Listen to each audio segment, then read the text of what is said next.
What comes into your mind when you think about the word bravery?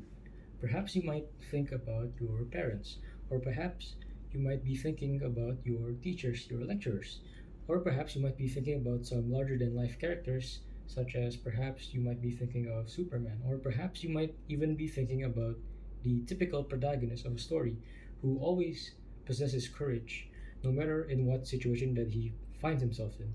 However, I think that there is one character which perfectly embodies or exemplifies the example of being brave, and that character is called Stark from Frieren.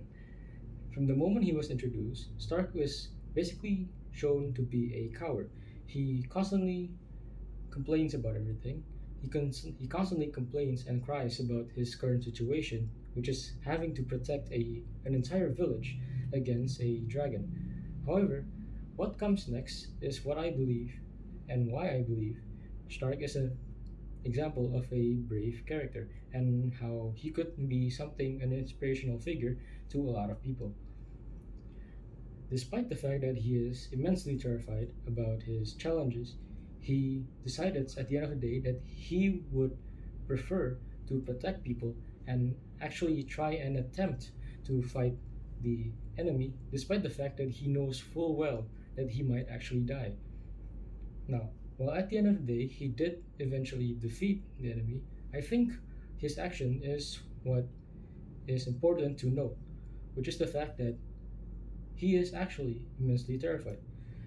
And that is important because bravery doesn't mean that you just have to have infinite courage in all types of situations. In fact, bravery at its core is to face against your fears, even if it's absolutely terrifying. You don't have to be completely fearless to be brave.